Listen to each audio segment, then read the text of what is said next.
Hello? Hello?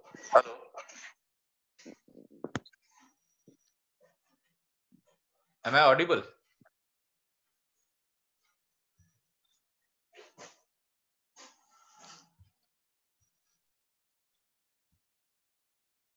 Hello.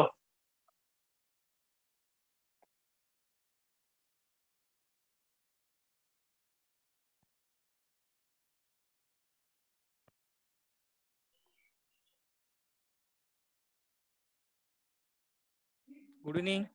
Good evening. Good evening. कसा आहेस? मजेत मजेत. तू? मी ठीक आहे. जरा दमलोय आज. आज का दमला रे? रविवारी? अरे घरात आवराआवरी जरा सामान सगळं. ओके, घरकाम करण्यात. हा हाऊसकीपिंग. नमस्ते माने सर. राजीव माने, वेलकम. आवाज नाही त्याचा, बंद वाटतं. स्पीकर कनेक्ट नाही केलं त्यांनी, मायक्रोफोन. हा करेल. टेक्निकल माणसं आहेत बाबा. टेक्निकल माणसं आहेत ते, त्यांना सांगायची आपण काय आवश्यक नाही. आणि ते हे आले जीवन येतो, आलाय का जीवन बघ? नाही ना अजून. बरोबर, तर सांगितले मी. ओके, आता 5:25 जॉईन म्हणून त्याचं आपण ते शेअरिंग वगैरे करूया. ठीक, तेच म्हणलं. नमस्ते राजीव माने सर. राजीव सगळे वेलकम. काय म्हणताय? काय बोलल्या, दाढी बिडी वाढवली एकदम. हो ना, तू तुझ्या अपोजिट एक्झॅक्ट. तुम्ही क्लीन शेव केलंय.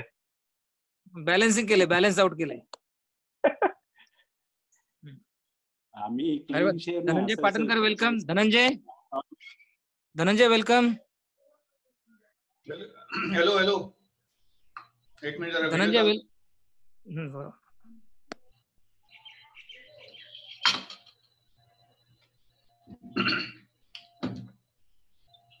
हा, डॉक्टर जीवन आलाय का तू ऑनलाईन? धनंजय वेलकम. एक मिनिट ते येत आहेत.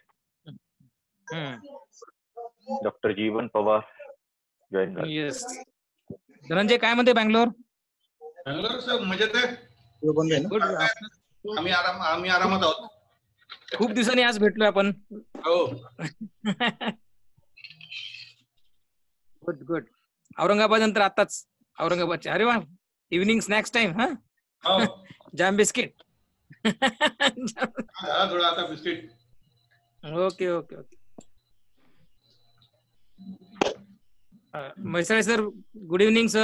Good evening sir. Good evening. How are you? How are you, Sandeep? How are you? We are doing fine sir. Good. How about you? Yeah, we are doing great. We are doing great. Yogesh, we are doing great. Yes sir. Thanks for your compliment sir. Yogesh doing a grand job. Yeah, educating all of us. Yes. We all are doing sir. We all are doing, not me only. I know Shashikant is also there. Yes. Thank you a lot, sir. This is because of all of like the Ajinkyan support, sir. It's not possible without support. Yeah. Vilas काय म्हणतो? अरे hello doctor जीवन. हाय doctor जीवन.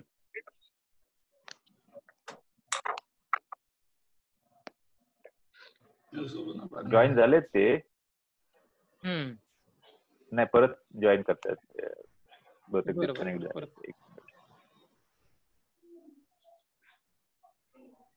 नाही पण हे राजेंद्र आले तर clinic. हे पहिला 5 मिनिटाचं कसं आहे की थोडस रिफ्रेश करण्यासाठी, मेमरीज रिफ्रेश करण्यासाठी चांगला स्लॉट असतो लोकांना, बऱ्याचशा गोष्टी चर्चा करायला. हो. Mandar welcome. Thank you Yogesh. Welcome Barshi पाटी. काय म्हणते बार्शी पाटी? काय चाललंय?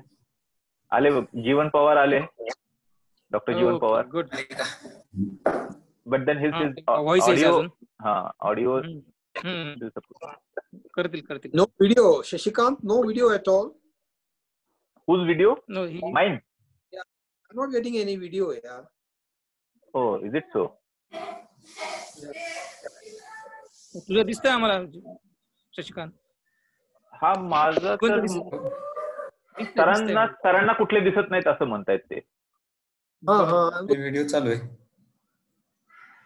You must have click on. Hello Jeevan please तुझा हे कर ना, माईक ऑन कर ना please.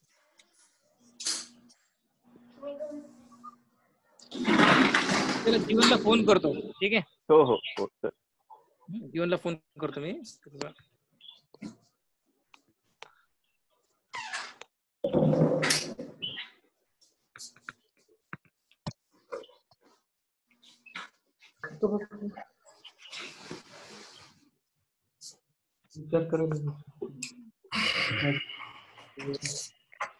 Not joining?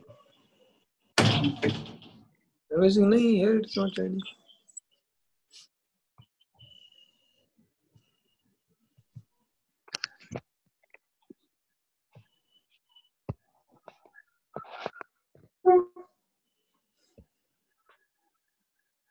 Oh, network problem. Then not problem, just see. No, it won't come to here. Network is fine. Oh, so that's some. हा sir, ते audio ना आता येतोय का सर? बघा बरं. हा येतोय सर. येतोय येस. म्हणजे तो याला नाही येतोय वाटतं, माझ्या मायक्रोफोन मधून नाही येते. ओके, नाउ इट इज आता ऑडिबल. येतोय sir direct? Yes absolutely. Clear audible आहे? Yes. Okay. Yogesh, you can introduce Dr. Jivan Pawar sir, and then let him take the chance.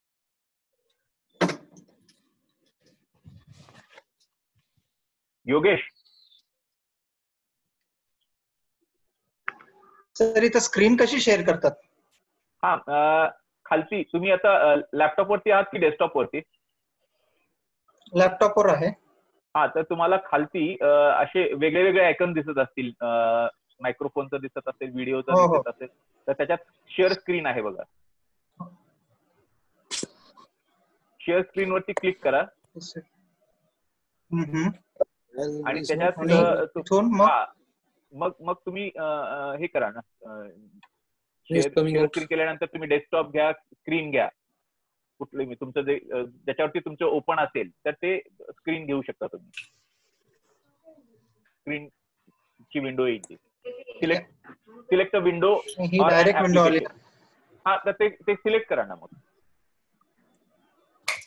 Files इथे ना बेसिक ऍडव्हान्स फाइल्स असा option आहे. नाही, तुम्ही एरोवर म्हणजे ते स्क्रीन शेअरचा जो ग्रीन एरो आहे ना, त्याच्यावरती क्लिक करा. I'm on phone call. आले का डॉक्टर जीवन? आले आता? हो. हॅलो. हो, ठीक आहे.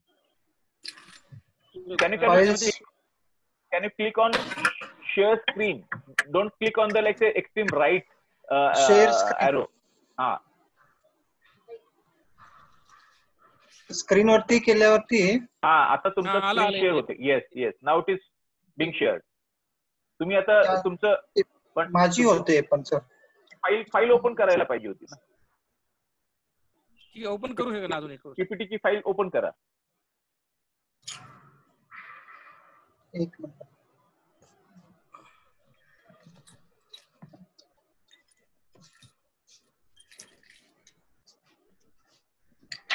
Hello, Yogesh.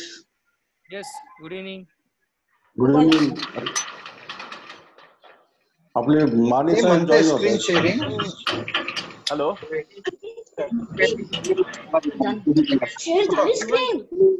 Hello. Please mute व्हा. Others please mute. जीवन तू राहू दे. प्रेझेंटेशन सुरू कर ना जीवन. एक मिनिट सर, माझं हे होतंय का? आता येतंय का स्क्रीन? ओपन कर ना, डबल क्लिक कर. येतंय आता. आलंय. फुल स्क्रीन कर आता. शशिकांत बाकीच्या म्यूट कर, मला आणि जीवनला सोडून. शशिकांत. हो, थांब ना. शशिकांत. मी पहिला. अरे थांब ना. एकच मिनिट. नो सगळ्यांना मी म्यूट करतोय आणि मग तुम्हाला दोघांना अनम्यूट करतो. थांब.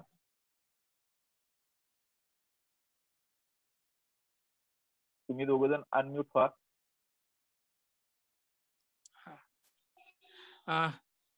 एक मिनिट. Good evening all dear Ajinkyans. थांब ना, मी डॉक्टर यांना जीवनला पण मी हे करतो, अनम्यूट करतो.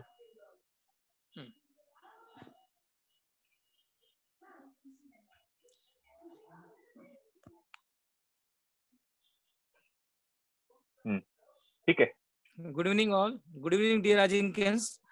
आज आपल्या इकडे एक महत्वाचा विषय आहे. Let's talk about mental health. आणि प्रेझेंटर आहेत doctor Jeevan Pawar, 96 batch out, pass out. आणि हा एक रिनाऊंड सायकॅट्रिस्ट डॉक्टर आहे. बरंच काम केलेलं आहे आणि मानसिक त्रास सुद्धा होतो त्याच्यामध्ये खूपच काम केलेलं आहे. कंटिन्यूस 25 दिवस ड्युटी केलेली आहेत त्याच्या एरियामध्ये आणि बऱ्याचशा पेशंट्सला उभारी देऊन वगैरे त्यांना बघून मेंटली हा विषय फार महत्वाचा आहे. बरेचसे लोक घाबरतात किंवा तो तर हा सायकॅट्रिक विषय किंवा त्याच्याबद्दल मिसकन्सेप्शन म्हणा किंवा मिसअंडरस्टँडिंग म्हणा किंवा टॅब्यू म्हणतो आपण तर क्लिअर व्हावा या उद्देशाने हे आजचं सेशन ठेवलेलं आहे. आणि ही काळाची गरज पण आहे. म्हणजे आपण मेंटल हेल्थ म्हणजे आपण ऍक्च्युली आरोग्य जे मानसिक आरोग्य हे किती महत्वाचं आहे. किती छोट्या छोट्या गोष्टीपासून ताण तणाव सुरू होतात. ते ताण तणाव कसे हँडल केले पाहिजेत किंवा काही ताण तणावाकडे कसं दुर्लक्ष करून त्याच्यावर विजय मिळवला पाहिजे याबद्दल डॉक्टर ऍज अ एक्सपर्ट हे आपल्याला बरीचशी माहिती देऊ शकतील. त्याच्यानंतर आपल्याला क्वेश्चन आन्सर सुद्धा असू शकेल. तर आपण या सेशनचा सगळ्यांनाच बेनिफिट होईल अशी मी अपेक्षा करून डॉक्टर जीवन पवारांकडे कंट्रोल पास ऑन करतो. Doctor Jeevan, please continue. Good evening. Good evening, all my dear Ajinkins. First of all, I would like to thank Sainik School Satara Past Student Association, then Mr. Yogesh Deshpande sir, then Mr. Shashikant Dhanshetty sir, as they have given me a chance to have a word or to have a conversation with you all. After so long, means after 25 years, I am having conversation with my all Ajinkins on the webinar. So first of all, thank you sir. सर्वांना व्यवस्थित कळावं आणि व्यवस्थित हा विषयही कळावा. कारण मला exact अजूनही माहित नाही की कोण कोण ऑडियन्स आहेत वगैरे. सरांनी सांगितलं की सर्व आपले 5 स्टुडंट्स आहेत, but still I don't know की कोण ज्युनियर्स आहेत, सिनियर्स आहेत, कोण कोण आहेत.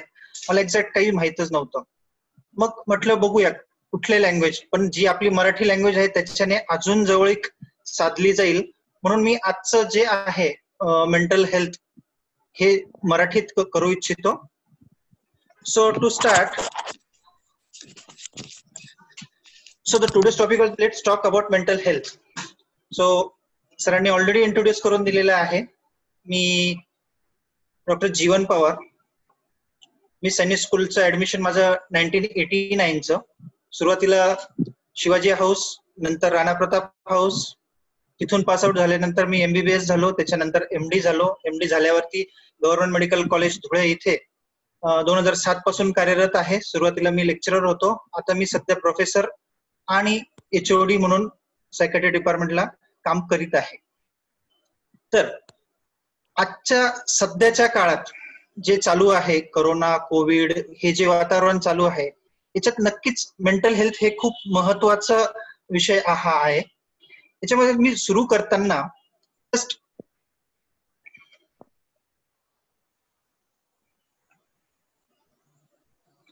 सुरुवात हेल्थनेच करतो. तर ऍज अ डॉक्टर आणि WHO व्याख्यानुसार हेल्थ कशाला म्हणतो किंवा आरोग्य कशाला म्हणतो, तर it's just a state of complete physical, mental and social wellbeing. म्हणजेच शारीरिक, मानसिक, सामाजिक व आध्यात्मिक अशा चारही अंगाने परिपूर्ण असणे त्याला आपण आरोग्य म्हणतो. मग हेल्थ नंतर आलं mental health. Then what is mental health? So mental health it's presumes to the absence of mental disorder. म्हणजेच मानसिक आरोग्य म्हणजे मानसिक आजार नाही असं थोडक्यात, त्याला आपण गुड मेंटल हेल्थ असं म्हणूया. त्याच्यानंतर येतं स्ट्रेस. कारण जेव्हाही सायकेट्री येतं त्यावेळेस सर्वात पहिलं येतं शब्द स्ट्रेस, नंतर टेन्शन, आणि नंतर येतात वेडसर व्यक्ती. हा खूप कॉमन शब्द आहे स्ट्रेस. स्ट्रेस, टेन्शन हा आपण कायमच बघतो. तर आपण थोडक्यात बघूया की स्ट्रेस म्हणजे काय. स्ट्रेस म्हणजे प्राप्त परिस्थितीशी जुळून घेण्याची क्षमता जेव्हा कमी पडते तेव्हा त्यामधून निर्माण होणाऱ्या परिस्थितीला मानसिक ताणतणाव किंवा स्ट्रेस असे म्हणतात. स्ट्रेस बेसिकली दोन याच्यात डिवाइड केलेले आहेत. एक म्हणजे यू स्ट्रेस आणि दुसरा म्हणजे डिस्ट्रेस. मग यू स्ट्रेस म्हणजे काय, तर यू स्ट्रेस म्हणजे थोडक्यात चांगला स्ट्रेस. कारण आपण जसं म्हणतो की प्रत्येकाला स्ट्रेस आहे, टेन्शन आहे, तर हे जे असतं दॅट इज यू स्ट्रेस. उदाहरण द्यायचं म्हटलं यू स्ट्रेसचं, तर आपण परीक्षेला बसतो, परीक्षेच्या आधी जे टेन्शन येतं, जो स्ट्रेस येतो परीक्षेचा, that is called you stress. आपल्या घरात कोणी पाहुणे येणार असेल, आपण थोडंसं बेचैन होतो, काय करावं काय नाही याचा ज्यावेळेस विचार असतो, याला म्हणतात यू स्ट्रेस. आपण काम करत असो आपल्या वर्किंग ठिकाणी, तर काम करत असताना जे कामाचं थोडंफार टेन्शन येतं आणि जे आपण बेस्ट देण्याचा प्रयत्न करतो ते स्ट्रेसमुळे होत असतं, तर याला म्हणतात यू स्ट्रेस. म्हणजेच याचा अर्थ प्रत्येक ताण तणाव हा वाईट असतो असं नाहीये. मग कोणता तणाव वाईट असतो, तर तो असतो डिस्ट्रेस. डिस्ट्रेस नावातच आहे, distressing something is a distress. मग डिस्ट्रेस म्हणजे काय, त्यावेळेस हा ताणतणाव खूप जास्त वाढतो. मग खूप जास्त वाढल्यावरती त्याची तीव्रता वाढते.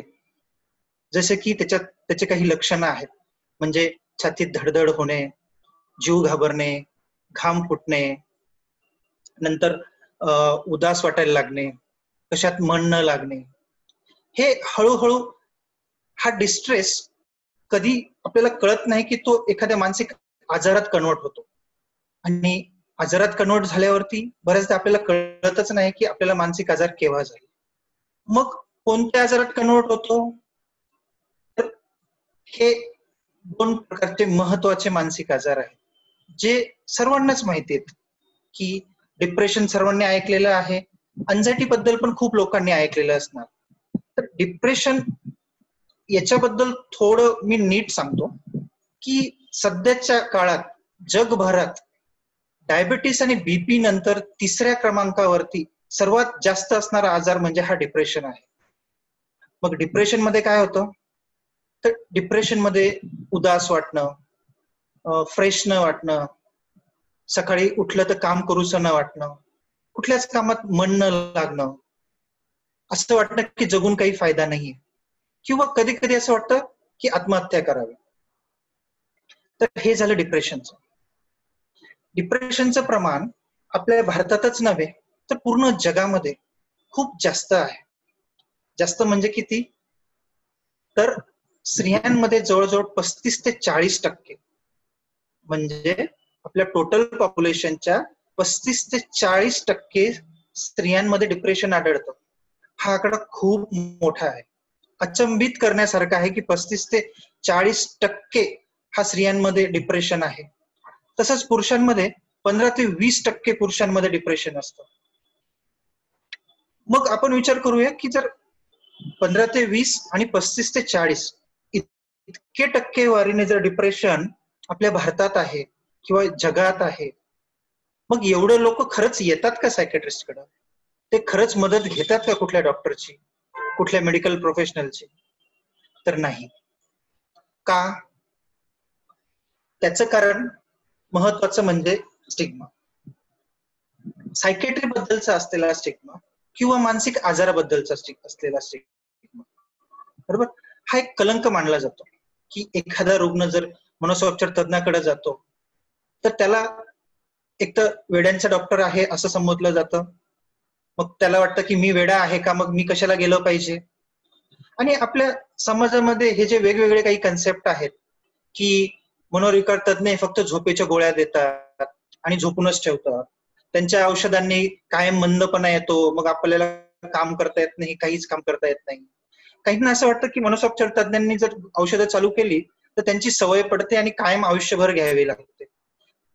हा जो स्टिग्मा आहे, हा जो कलंक आहे, याच्यामुळं जे मी आता सांगितलं की 35 ते 40% लोकांना गरज असूनही ती पोहोचत नाही. तर आता कुठेतरी वेळ आलेली आहे, आपण खूप पुढे निघून आलेलो आहोत की हा कलंक किंवा सायकॅट्रिस्ट किंवा मनोविकार तज्ञाकडे बघण्याचा दृष्टिकोन बदलला गेला पाहिजे. त्याच्याबरोबरच डिप्रेशन कशाला म्हणतात, अँझायटी कशाला म्हणतात हे पण कळलं पाहिजे. कारण हे दोघं आजार मी सौम्य याच्यात दाखवलेले आहेत, कारण ते सुरुवात होत असताना खूप सौम्य त्यांचे लक्षण असतात. मग ते डिप्रेशन असो का अँझायटी असो. आता अँझायटी जर बघितलं तर अँझायटी मध्ये काय होतं, तर धडधड वाटणे, हाताला कंप फुटणे, घाम येणे, छातीत दुखणे, बरोबर, कधीतरी विचार करून चक्कर येऊन पडणे. तर ही जी अँझायटी असते, ही थोडी अँझायटी प्रत्येकाला असते. ज्यावेळेस ती वाढते मग तिचे आपण निदान करतो. अँझायटीमध्ये वेगवेगळे प्रकारचे आजार आहेत, जसं की पॅनिक डिसऑर्डर किंवा पॅनिक अटॅक म्हणतो. नंतर वेगवेगळ्या प्रकारचे फोबियाज असतात, जसं की school phobia, social phobia, claustrophobia, नंतर फोबिया ऑफ हाईट्स, असे वेगवेगळ्या प्रकारचे फोबिया असतात. नंतर येतो ओसीडी. ओसीडी म्हणजे ऑब्सेसिव्ह कंपल्सिव्ह डिसऑर्डर. हाही आजार अँझायटी मधलाच आहे. हा आजार आणि डिप्रेशन हे दोन असे आजार आहेत जे आपल्याला नक्कीच लवकर निदान केले गेले पाहिजे. कारण ह्या आजारामध्ये जर आपण लवकर निदान केलं नाही तर याचं प्रमाण खूप वाढतं, आणि ज्यावेळेस हा आजार बळावतो त्यावेळेस तो तिथून ठीक करणं आम्हालाही खूप अवघड होतं की तिथून कसं ठीक करायचं. कारण हे दोघं प्रकार जरी सौम्य प्रकारामध्ये येत असतील मानसिक आजाराच्या, तरी लक्षात घ्या मित्रांनो की 5 पैकी एकाला आपल्या आयुष्यात एकदा तरी अँझायटी किंवा डिप्रेशन होतं. आणि हे माइल्ड का आहेत, कारण हे दोघं आजार ज्यांचं आपण जर निदान लवकर केलं, जर त्यांच्याकडे आपण लक्ष लवकर दिलं, घरच्यांनी मदत केली किंवा आपण लवकर जर मनोविकार तज्ञांकडे जर पोहोचलो तर ते काउन्सिलिंगच्या माध्यमातून किंवा गोळ्या औषधाच्या माध्यमातून खूप लवकर ठीक करता येते. पुढे येतं सिव्हिअर डिसऑर्डर्स. खूप डिटेलमध्ये मी जाणार नाही कारण आपल्याकडे खूप कमी वेळ आहे, त्याच्यामुळे पहिले 2-3च मी एक्सप्लेन केले. नंतर आता सिव्हिअर डिसऑर्डर्स. सिव्हिअर डिसऑर्डर्स मध्ये प्रामुख्याने सायकॅट्रीमध्ये येतो जो स्किझोफ्रेनिया, नंतर मेनिया आणि तिसरं एपिलेप्सी. स्किझोफ्रेनिया हे नाव जवळजवळ सर्वांनाच माहित असेल किंवा आपण ऐकलेलं आहे, किंवा ऐकलं जरी नसेल तरी ज्याला आपण वेडसर रुग्ण म्हणतो किंवा असा रुग्ण जो रस्त्यावरती चालताना दिसतो, कधीतरी दगड मारताना दिसतो, ज्याचं कोणीच नाही, जो असा फिरतो, तर हे जे पेशंट असतात हे स्किझोफ्रेनिया, यांना वेड रुग्ण म्हणतात. आणि मग ते लेबल असं होतं की फक्त यांचे डॉक्टर म्हणून आम्ही. व्हेरेज स्किझोफ्रेनिया हा सायकॅट्रीमध्ये आणि इन टोटल मध्ये खूप कमी प्रमाणात आहे. खूप कमी म्हणजे 1% ऑफ आपलं पूर्ण पॉप्युलेशन. तसं 1% म्हटला तरी ते खूप झाले, खूप जास्त रुग्ण आहेत. आजची आपल्या भारताची लोकसंख्या जवळजवळ 135 करोड आहे. त्या हिशोबाने जर आपण केला तर 1.35 करोड इतके पेशंट सिव्हिअर मानसिक आजाराचे आणि त्यातल्या त्यात स्किझोफ्रेनियाचे आहेत. स्किझोफ्रेनियाबद्दल सांगायचं तर त्याचे महत्वाचे लक्षणं जर आपल्याला थोडक्यात मला सांगायचे असतील तर प्रामुख्याने संशय येणे, किंवा तो व्यक्तीने संशय घेतो की कोणी मला काही केलेलं आहे, कोणी मला काही करून दिलेलं आहे. नंतर पेशंटला भास होतात, काही आवाज येतात कानात की कोणी काही माझ्याबद्दल बोलतं आहे, कोणी वाईट बोलतं आहे. रुग्ण स्किझोफ्रेनियाचा त्याच्याच आयुष्यात राहतो, स्वमग्न राहतो, कोणाशी बोलत नाही, त्याचं एक आयुष्य तयार होतं, एकटा राहतो, काम करत नाही, म्हणजे जे कामं करत असतात ते त्यांचेही कामं थांबून जातात. त्याच्यानंतर येतो मेनिया.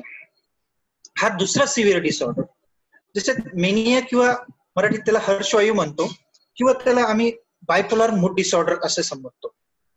तर ह्या आजारात बायपोलर मूड डिसऑर्डर म्हणजे त्याच्यात मेनिया येतो, नंतर डिप्रेशन येतं. तर मेनियाच्या काळामध्ये हर्षवायू जो शब्द आहे त्याच्याप्रमाणे ह्या पेशंट किंवा ह्या रुग्णाचे लक्षणं असे असतात की सर्व तो रुग्ण अति करतो, म्हणजे अति बोलणे, अति खर्च करणे, जर देवदेव करत असेल तर तो अति देवदेव करणे, कोणाची काळजी घेत असेल तर खूप अति काळजी घेणे, म्हणजे सर्व गोष्टी जास्त जास्त खुश, जास्त खर्च, चांगले कपडे घेणं, नंतर ती जजमेंट चालली जाते की खर्च किती होतोय, आपला काय होतो आहे, सर्वांशी एकदम खुशीने राहणं, आणि मग कधी कधी वाटतं की हे आपल्याला की बडबड करतात. ते खूप छान बोलतात, बऱ्याच लोकांना कळतही नाही की कोणाला मेनिया झालेला आहे. तिसरा प्रकार आहे इपिलेप्सी. इपिलेप्सी मी मुद्दाम सिव्हिअर डिसऑर्डर्स मध्ये घेतला आहे. बेसिकली इपिलेप्सी हा आजार किंवा मिरगी किंवा फिट आपण जो म्हणतो, हा पूर्णपणे सायकॅट्री मध्ये पण येत नाही आणि पूर्णपणे न्यूरोलॉजी मध्ये पण येत नाही. त्याला फंक्शनल डिसऑर्डर म्हणावं की काय म्हणावं हे आजपर्यंत कळलेलं नाही, कारण त्याचेही रिझन्स कळत नाहीत जसे मानसिक आजाराचे कळलेले नाहीयेत. म्हणून इपिलेप्सी हा आजार सायकॅट्रिस्ट पण बघतात ऍज वेल एज न्यूरोलॉजिस्ट पण बघतात. इपिलेप्सीचे वेगवेगळे प्रकार असतात, जसं की मुलं लहान असताना वयोगट 5 वर्षाच्या आतील बऱ्याचशा मुलांना फेब्राईल कन्व्हल्जन्स येतात. ते तात्पुरते असणारे कन्व्हल्जन्स असतात, त्यांना आपण इपिलेप्सी नाही म्हणत. इपिलेप्सी हे ठराविक वयात येतात. इपिलेप्सीचे असे बरेच 5 ते 6 प्रकार आहेत. त्या तितक्या डिटेल्स मध्ये मी सध्या जाणार नाही, इपिलेप्सीचे बरेच प्रकार जरी असले तरी. तर हे सिव्हिअर डिसऑर्डर म्हणण्याचं कारण आणि उद्दिष्ट एकच माझं, की जसे आपल्याकडे डायबेटीस, ब्लड प्रेशर सारखे हे जे मोठे आजार आहेत, ह्या दोघं आजारांसारखेच हे आजार आहेत. म्हणजे काय साम्य आहे, तर हे दोघं आजार एकदा झाले आपल्याला की आयुष्यभर राहतात. ते कशाने ठीक होतात, तर जोपर्यंत गोळ्या चालू असतात, मग त्या डायबेटीसच्या असो बीपीच्या असो, जोपर्यंत गोळ्या चालू असतात तोपर्यंत आजार ठीक असतो, कंट्रोलमध्ये असतो. ज्यावेळेस आपण आपल्या गोळ्या थांबवतो त्यावेळेस तो आजार परत बळावतो. तसंच स्किझोफ्रेनिया, मेनिया आणि इपिलेप्सी हे 3 आजार असेच आहेत की तुम्हाला कंटिन्युअस गोळ्या चालू ठेवणं गरजेचं असतं, तरच ते ठीक होतात, नाहीतर ते आयुष्यभर किंवा लाईफ लॉंग असतात. पुढं हे झाल्यानंतर आता जे काही मानसिक आजार आपण याच्यात बघतो लहान मुलांमध्ये, त्याच्यात सर्वात प्रामुख्याने आणि महत्वाचा आजार म्हणजे एडीएचडी. एडीएचडी म्हणजे काय, तर attention deficit hyper activity disorder. हे खूप कॉमन नाव आहे, जे कधी कधी आपण पिडियाट्रिशियन कडनं ऐकतो आणि सायकॅट्रिस्ट कडनं ऐकतो. एडीएचडी म्हणजे थोडक्यात काय, तर शाळेत जाणारे जे मुलं खूप अति चंचल असतात, जे एका जागेवर बसत नाही, जे अभ्यास करताना लक्ष देत नाही, वर्गात शिक्षक सांगतात की त्यांचं लक्षच नसतं बिलकुल, वर्ग शिक्षक शिकवत असताना त्यांचं लक्ष बाहेर इकडं तिकडं, म्हणजे थोडक्यात 5 मिनिटं ही एक जागेवरती शांत नसणे, म्हणजेच काय की त्यांचं कॉन्सन्ट्रेशन कमी असतं. हे मुलं आयक्यू वाईज छान किंवा नॉर्मल असतात किंवा काही तर जिनियस पण असतात, पण हा एडीएचडी कंपोनंट म्हणजे हायपर ऍक्टिव्हिटी आणि इनअटेन्शन ह्या कंपोनंटमुळं परीक्षेमध्ये मात्र त्यांना मार्क्स कमी मिळतात व त्यांची अभ्यासातली प्रगती खुंटते. दुसरं ऑटिझम. ऑटिझम हा एक आजार आहे जो आता आपल्यापैकी पण खूप लोकांना ऐकलेला आहे, खूप लोकांनी बघितलेला आहे. हा सध्या आता बऱ्यापैकी प्रचलित झालेला आहे हा शब्द, आणि आता लोकांना कळायला लागलं की ऑटिझम काय असतं. ऑटिझम थोडक्यात सांगतो, हा आजार वयाच्या 2.5 ते 5 वर्षाच्या मध्ये सुरू होतो. तो सहसा 2 वर्षाच्या आधी चालू होत नाही. आपलं बाळ हे 2 वर्षापर्यंत अब्सोल्यूट नॉर्मल असतं. त्याच्यानंतर एखादं इन्फेक्शन होतं ब्रेनचं किंवा कुठं, आणि अचानक त्याच्यात बिहेवियरल चेंजेस होतात.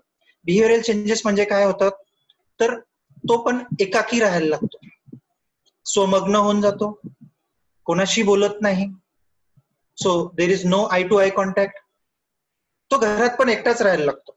त्याच्या एखादं खेळणं असेल, एखाद्या खेळण्याशी खेळत बसतो, त्याला डिस्टर्ब केलेलं आवडत नाही. जर त्याला कोणी डिस्टर्ब केलं तर प्रचंड राग येतो.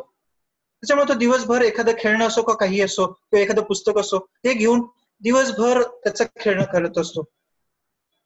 थोडक्यात त्याचं सोशल बिहेवियर हळूहळू शून्यावरती येतं. इतकं शून्यावरती येतं की नातेवाईक काय, आजूबाजूचे काय हे तर तो मुलगा विसरतोच किंवा ती मुलगी विसरतेच. त्याबरोबर हळूहळू त्यांचं आई वडिलांशी पण कन्व्हर्सेशन थांबतं. आई वडिलांकडेही मुलं बघत नाही. तर हे आहे ऑटिझम. पुढे सरकतो. लहान मुलांमध्ये सध्या सर्वात महत्वाची गोष्ट म्हणजे specific learning disability. Specific learning disability थोडक्यात समजेल ह्या भाषेत जर मला सांगायचं असेल तर आपण बरेच जणांनी तारे जमीन पर हा पिक्चर नक्कीच बघितला असेल आमिर खानचा. तर त्याच्यामध्ये डिस्लेक्सिया असलेला जो मुलगा आहे शाळेकरी तो खूप छान पद्धतीने दाखवलेला आहे. तर लर्निंग डिसॅबिलिटी मध्ये बेसिकली 3 प्रकारच्या डिसॅबिलिटीज असतात.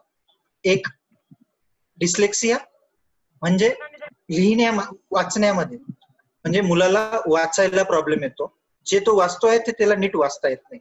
दुसरं आहे डिस्ग्राफिया. डिस्ग्राफियामध्ये मुलाला किंवा त्या मुलीला लिहिता येत नाही नीट, लिहिताना चुकी करणे. आणि तिसरं आहे डिस्कॅल्क्युलिया. डिस्कॅल्क्युलिया म्हणजे मॅथमॅटिक्स जे प्रकार असतात किंवा गुण जिथं प्रकार येतात त्याच्यात ते तिथं तो चुकत असतो. म्हणजे आकडे 3चा 6, 13चा 61 हे असे थोडे थोडे आकडेवारी त्याची चुकत असते. लर्निंग डिसॅबिलिटी हा प्रकार जगात आता नवीन आहे असं काही नाहीये. लर्निंग डिसॅबिलिटी हा खूप वर्षापासून चालू आलेला आहे. पण आधीचे पालक किंवा आपल्या काळातले पालक ते तसं माहित नव्हतं की लर्निंग डिसॅबिलिटी आहे. हळूहळू लर्निंग डिसॅबिलिटी ओळखली जर नाही गेली तर ह्या मुलांना काही येत नाही किंवा अभ्यासात कमी पडतात, हळूहळू ते फेल होतात आणि ते मागे पडतात.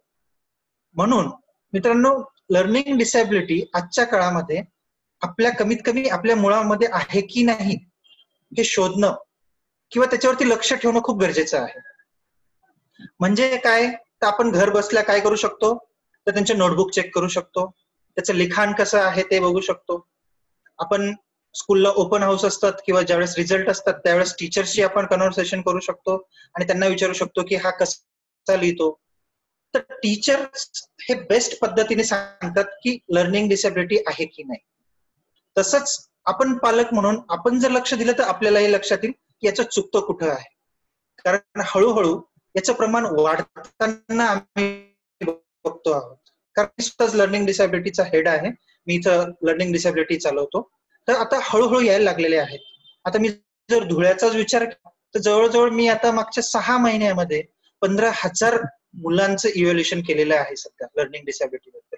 अजून सर्टिफिकेशन झालं नाहीये कारण सेंट्रल गव्हर्नमेंटकडनं आम्हाला थांबवलेलं आहे म्हणून आम्ही अजून थांबलेलो आहोत. पण हे नक्कीच लक्ष देण्यासारखी गोष्ट आहे लर्निंग डिसॅबिलिटी. पुढं इंटेलेक्च्युअल डिसऑर्डर्स. इंटेलेक्च्युअल डिसऑर्डर्स हे नवीन टर्म आहे. याला आधी मतिमंद किंवा मेंटल रिटार्डेशन म्हणायचे. मेंटल रिटार्डेशन शब्द हा आता वापरायचा नाही म्हणून त्याच प्रकाराला इंटेलेक्च्युअल डिसऑर्डर म्हणतात. याचे भाग म्हटले तर माइल्ड, मॉडरेट, सिव्हिअर आणि प्रोफाउंड. थोडक्यात ज्याही मुला किंवा मुलींचा IQ 70च्या खाली असतो, बौद्धिक पातळी खूप खाली असते, त्यांना आपण इंटेलेक्च्युअल डिसऑर्डर ह्या ग्रुपमध्ये बसवतो. मग त्यांचे IQ केल्यावरती माइल्ड, मॉडरेट, सिव्हिअर आणि प्रोफाउंड. याची ट्रीटमेंट अशी सच अजूनही काही नाहीये.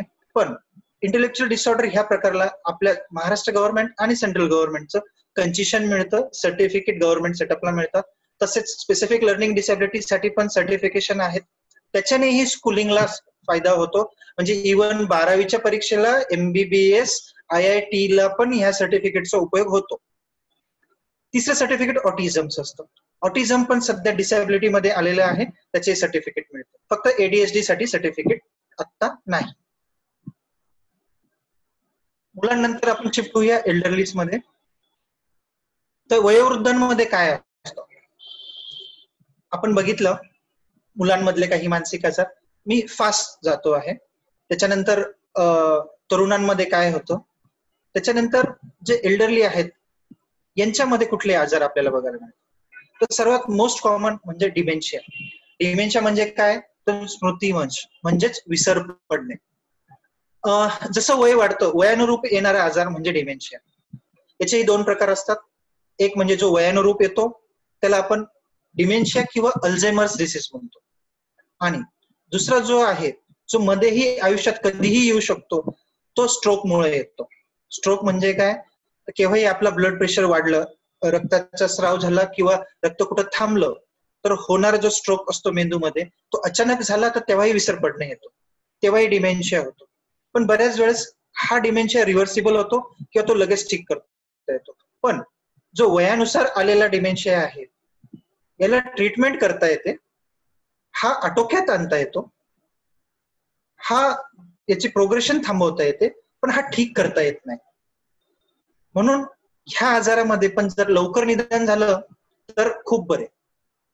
त्याच्यामुळं त्याच्या जे आवश्यकता असतात, जे बाकीचे थेरपीज असतात त्या करून रुग्णाला कमीत कमी आपण ठीक जरी नाही करू शकलो तरी उरलेले आयुष्य जे आहे ते क्वालिटी ऑफ लाईफ आपण देऊ शकतो.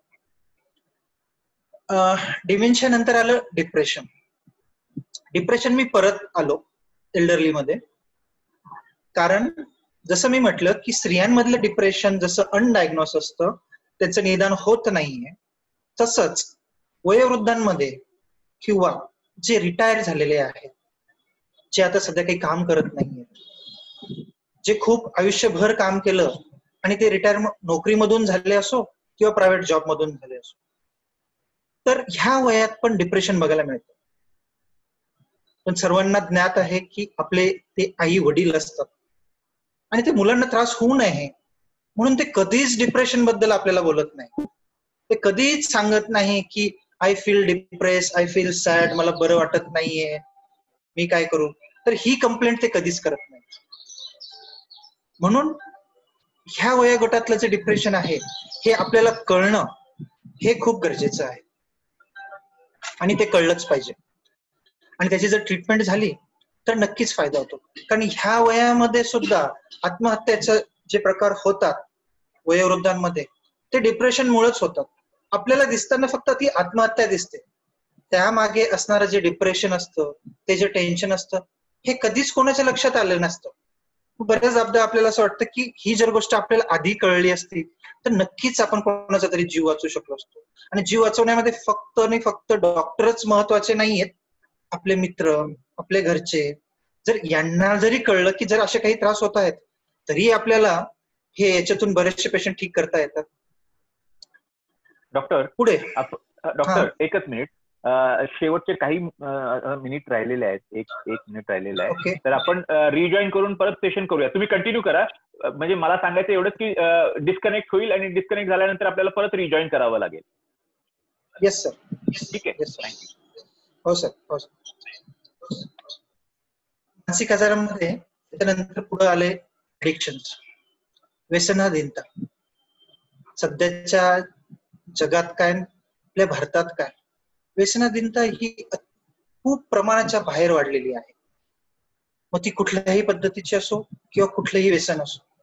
जसं आपण बघू की खूप वर्षापासून चालू झालेलं तंबाखूचं व्यसन, नंतर दारू, कॅनॅबिस म्हणजे भांग आणि गांजा, नंतर ओपिएड ग्रुप म्हणजे ब्राऊन शुगर, नंतर कोकेन, ड्रग्स मेडिकेशन्स म्हणजे आपण जे काही गोळ्या घेतो, झोपेच्या गोळ्या खातो किंवा ते कोरेक्स औषध घेतो किंवा काही इंजेक्शन्स असतात, काही लोक त्यांचं हे करतात.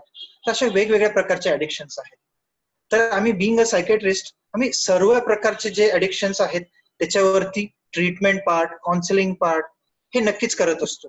तर हे फक्त माहीत असावं की ह्याही सर्व गोष्टी सायकॅट्रीमध्ये येतात आणि यांची ट्रीटमेंट आम्ही नक्कीच चांगल्या पद्धतीने करू शकतो. पुढे येतं डिसफंक्शन.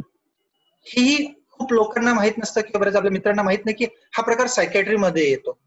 कारण ह्या गोष्टीबद्दल बोललं जात नाही किंवा कोणाकडे बोलावं हे कळत नाहीये किंवा मग लोक फक्त म्हणतात की गुप्त रोग असं आहे म्हणून त्वचेच्या डॉक्टरांकडे दाखवलं जातं. त्वचेचे डॉक्टर ही बघतात, पण मॅक्झिमम सेक्शुअल डिसफंक्शन हे मानसिक किंवा आपल्या मनाचे रिलेटेड असल्यामुळं ते सायकॅट्रिस्ट बघतात.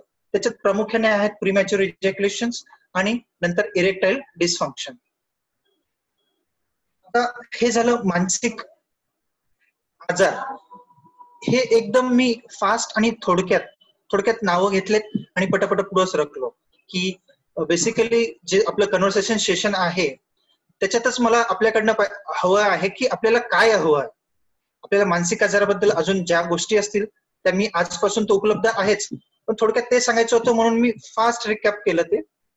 आणि सध्या चालत असलेल्या कोरोनाच्या किंवा कोविडच्या सिच्युएशन मध्ये आता सरांनी इंट्रोडक्शन करून देतानाच सांगितलं की मी सध्या मागच्या 4 महिन्यापासून सायकॅट्रिस्टचं काम सोडून कोविडचा डॉक्टर म्हणून जास्त काम करतो आहे. म्हणजेच मागच्या 4 महिन्यापासून मी